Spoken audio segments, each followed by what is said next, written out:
하두셋. 안녕하십니까. 삼마에럴입니다. 김성동 교수님이죠. 제5판 형법정론 1회독 222페이지 3번의 고의의 인정 여부가 문제되는 구성요건적 착오 사례 양가를 번의 방법의 착오 보겠습니다. 삼마에럴TV 질차 구독 추천 부탁드리고 유튜브 구독을 권합니다. 양가를 번의 방법의 착오 방가를 번의 방법의 착오 이 방법의 착오란 행위자가 원래 조준한 목표물에서 빗나가 다른 목표물을 맡은 경우를 말한다. 빗나가가 키워드입니다. 예컨대 갑이 A를 살해하려고 A를 향해 총을 발사했으나 예상외로 총알이 빗나가 A의 옆에 있던 B가 사망한 경우를 말한다. 이 경우 갑이 인식한 사실과 실제로 발생한 사실이 일치하지 않지만 갑에게 발생 사실에 대해 고의로 인정할 수 있는지가 문제된다. 방법의 착오, 빗나가.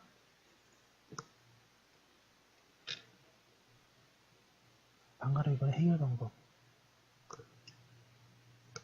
방법의 착오로 인하여 행위자의 인식 사실과 발생 사실이 불일치할 경우 발생 사실에 대한 행위자의 고의가 인정되려면 양자가 어느 정도까지 부합하여야 하는가에 대해서 다음과 같은 견해가 대입하고 있다. 223페이지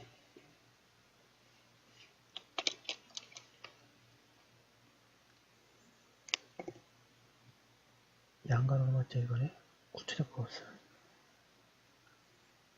인식사실과 발생사실이 구체적으로 부합하는 경우에만 발생사실에 대해 고의로 인정할 수 있다는 견해이다.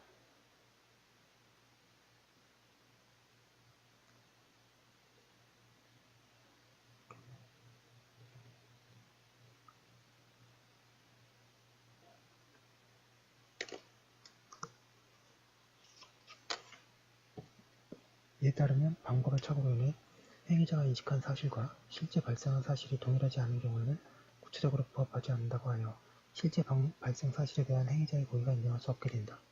이 견해는 부인식은 고의 조각이라는 고의적, 사실적, 심리학적 토대를 유지하려는 견해로서 인식 사실과 발생 사실이 구체적으로 동일한 경우에만 고의를 인정한다. 인식 사실과 발생 사실이 구체적으로 동일한 경우에만 고의를 인정한다. 이게 핵심입니다. 따라서 방법의 착오에는 결과가 발생한 객체가 인식한 객체와 같은 중인 경우 또는 그 객체를 규정하고 있는 구성요건 혹은 죄질이 같은 경우에도 인식한 사실과 발생이 구체적으로 부합하지 않는 한 발생 사실에 대하여 항상 고의를 조각시키는 결론을 내린다. 따라서 앞에에서 갑이 원래 조준한 객체인 A에 대해서 고의가 인정되지만 A에 대해 결과가 발생하지 않았기 때문에 미수가 되고 인식사실의 미술. 실제로 공격당한 객체인 B에 대해서는 구체적으로 행위자의 인식이 미치지 않았으므로 과실이 인정됐을 뿐 발생사실의 과실이라고 하게 된다. 인식사실의 미수와 발생사실의 과실의 상상적 경합.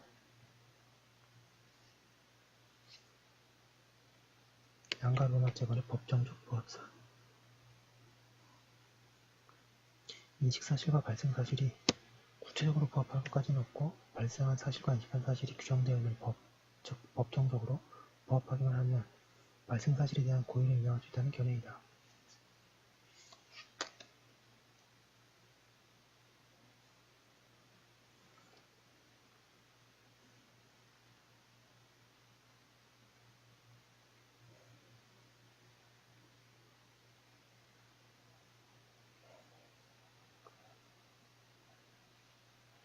이에 따르면 앞에 의해서 사람을 살해하려고 하였다가 사람이 살해된 이상 구체적 부합설에 따라 행위자가 미수 책임만 지는 것은 법감정상 부당하다고 한다.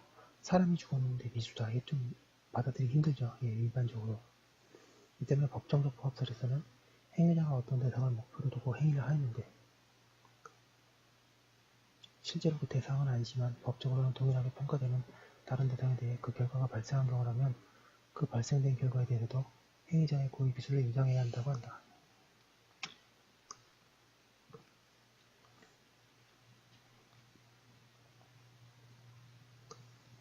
법정적 부합설에도 법정적이라는 고의 인정의 조건을 각각 다르게 이해하는 두 가지 태도가 존재한다. 방가로마 짤본의 구체적 부합설, 그리고 미리 빗줄 정했습니다. 규질 부합설,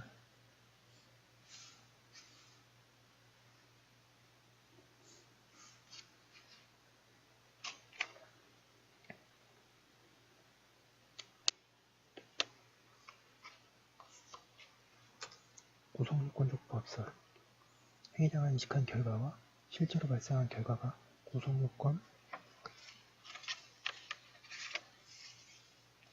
224페이지이라는 법적 형식적인 면에서 보면 동일한 구성요건을 포섭될 수 있는 한 발생사실에 대해서도 고의를 인정하는 견해이다. 방가로마 짤본의 죄질 부합설, 구성요건이라는 형식적인 측면이 일치하지 않더라도 인식사실과 발생사실이 죄의 성질상 동일한 것이라고 인정될 수 있다면 발생사실에 대해서도 행위자의 고의를 인정하는 견해이다.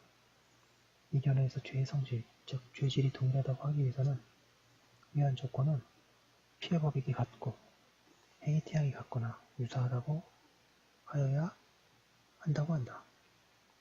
방가로마 제3번의 양설의 차이, 구성요건적 부합설과 죄질 부합설은 발생하지 않은 결과에 대해 행위자의 고의를 인정하는 사례의 범위를 각각 다르게 본다는 점에서 차이가 있다.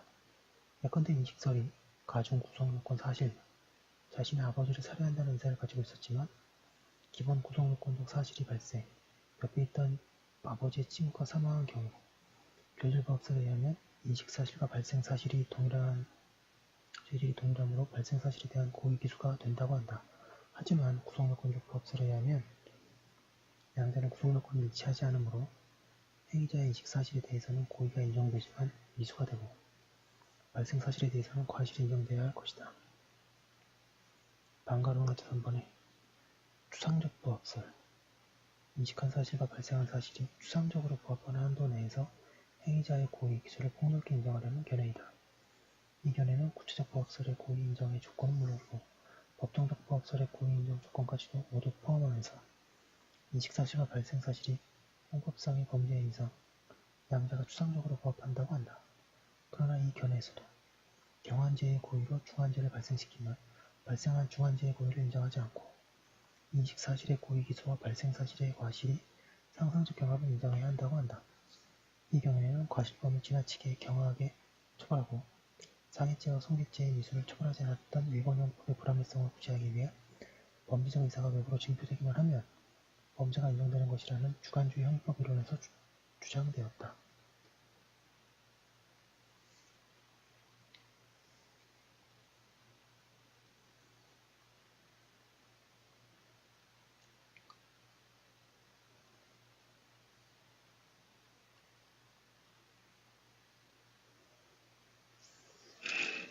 (225페이지) 동그라미 2번 판례 태도 법정적 부합설,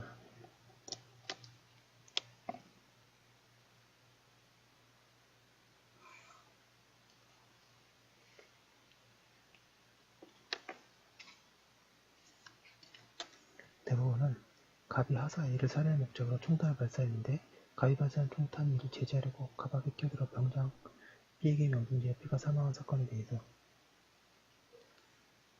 사람을 살해할 목적으로 총을 발사한 이상 그것이 목적되지 않으면 다른 사람에게 명중되어 사망의 결과가 발생하였다고 하더라도 사리를 조각하지 않는다고 판시함으로써 행위자가 염두에 둔 객체와 다른 객체에 대해 결과가 발생한 경우 객체에 대해 행위자의 인식이 없었더라도 고의가 조합되지 않는다고 한다.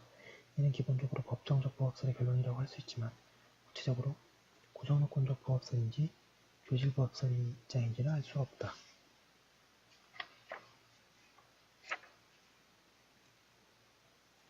방법의 착오에 관한 대법원의 태도 보겠습니다.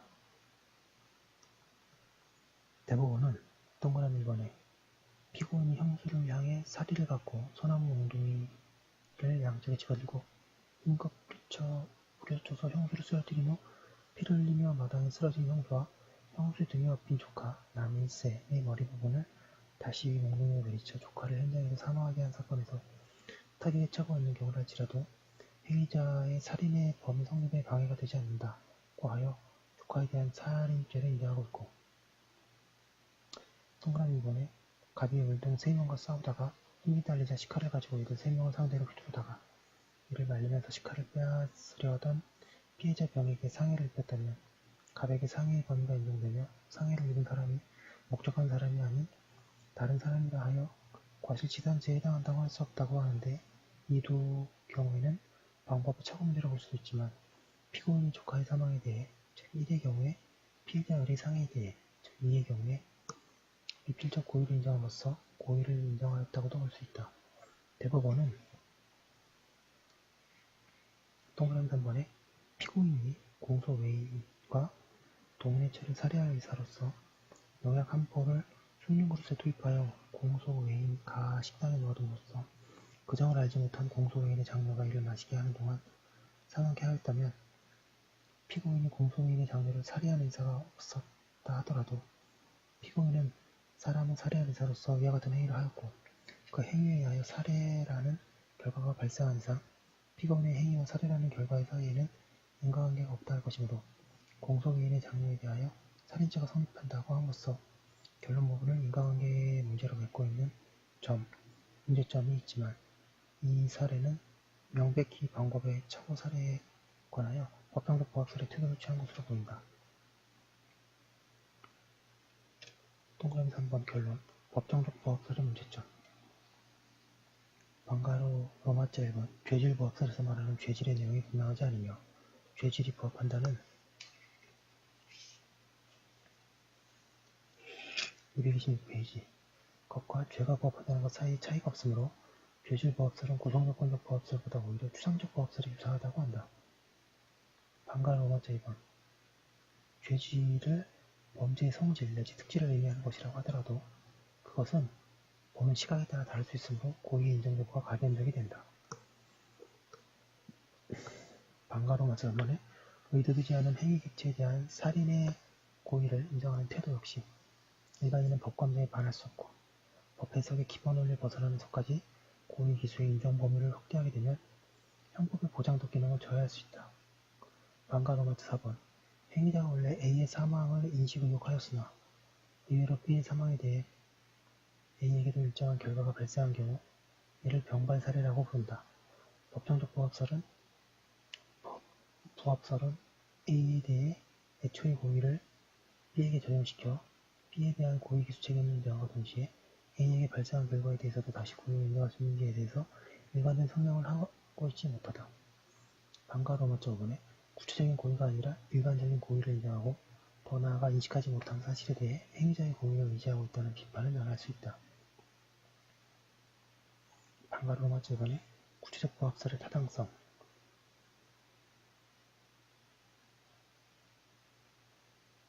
생각컨대 규범적 평가를 통해 고의를 귀속시키는 문제는 형법상 예외적, 제한적으로 인정되어야 하며 그 출발점은 항상 행위자의 계획 실현에 터져봐야 한다. 실정 형법에 따라 일정한 행위를 처벌하지 못하게 되는 처벌의 공백은 실정 형법 그 자체의 문제이지 고의의 문제가 아니다. 따라서 구속요건적 착오 사례의 경우와 마찬가지로 방법의 착오 사례에서도 불인식은 고의 조각이라는 원칙론을 유지하고 있는 구체적 부합설이 타당하다. 구속요건적 착오의 분류상의 문제점 종래 구속요건적 착오의 분류함에 있어서 착오가 동일한 범주의 구속요건 내에서 일어난 것인가 상이한 구속요건에 걸쳐서 일어난 것인가에 따라 구체적 사실의 착오와 추상적 사실의 착오로 분류하고 하여 왔다. 그리고 이러한 구별을 전제로 한 후 다시 방법의 착오와 객체의 착오에 대해 각각 구체적 부합설, 법정적 부합설, 그리고 추상적 부합설의 태도가 그러한 착오 사례에 어떻게 해결하고 있는지를 설명해 왔다. 하지만 이러한 태도는 다음과 같은 문제점이 있다. 첫째, 이분법 구분 자체에서부터 논란의 여지를 안고 있다. 예컨대 행위자가 타인의 227페이지에 재물인 것으로 오인하고 재물을 절취하였으나 실제로는 유실물인 경우나 그 반대의 경우 그것이 추상적 사실의 착오인지 구체적 사실의 착오인지 불분명하다. 존속살인죄와 보통살인죄의 경우에도 구속요건의 동일성이라는 측면에서는 추상적 사실의 착오이지만 양 구속요건이 모두 살해라는 공통분모가 있어서 구속요건의 동질성이라는 측면에서는 구체적 사실의 착오라고도 할 수 있기 때문이다. 둘째, 이분법은 모든 구속요건적 착오의 경우에 의미 있는 구분법도 아니다.